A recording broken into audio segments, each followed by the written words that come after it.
Bonjour à tous. Au programme de l'examen d'agent sportif, on retrouve le règlement de la commission du statut du joueur et de la chambre des résolutions des litiges. Ce règlement est appelé plus communément le règlement des litiges.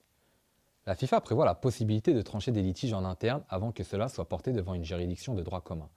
La FIFA part du principe que les acteurs du monde du football et du sport sont plus à même de se prononcer s'agissant de ces litiges. Les deux organes de la FIFA sont compétents dès lors qu'il s'agit d'un litige à caractère international. Ainsi, si ce litige est de caractère strictement national, ce sont les instances internes des associations membres qui seront compétentes. Il convient de rappeler que seules certaines parties sont redevables à introduire un recours devant ces deux organes de la FIFA.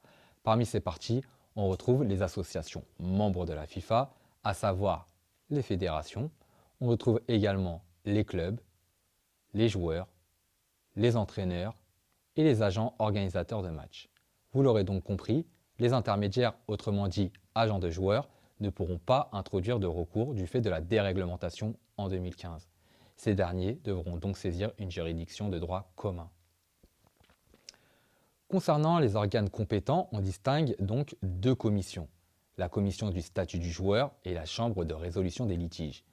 La chambre de résolution des litiges, s'il fallait vulgariser, est en quelque sorte un conseil des prud'hommes en interne, dans le sens où cet organe est représenté de façon paritaire de représentants de clubs et de représentants de joueurs.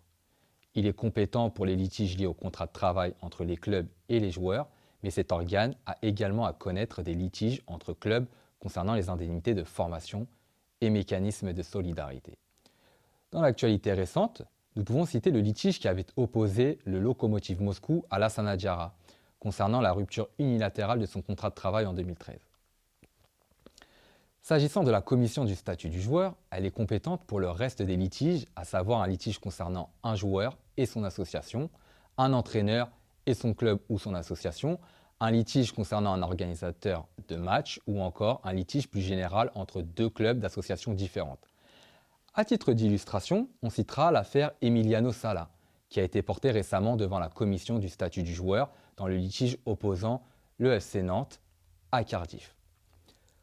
En matière procédurale, il faut être vigilant concernant la nature du litige, l'avance de frais et les frais de procédure.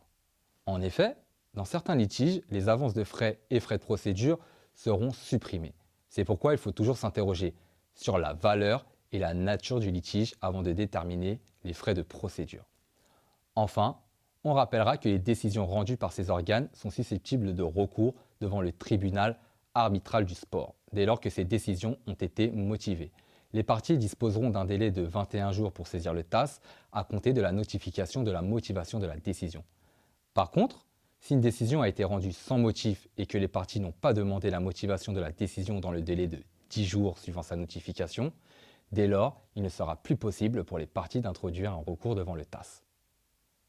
Nous avons vu ensemble la manière dont se réglaient les litiges dans le football international. Nous verrons dans une autre vidéo les règles relatives au transfert du joueur en France en dehors des périodes d'enregistrement. Je vous remercie.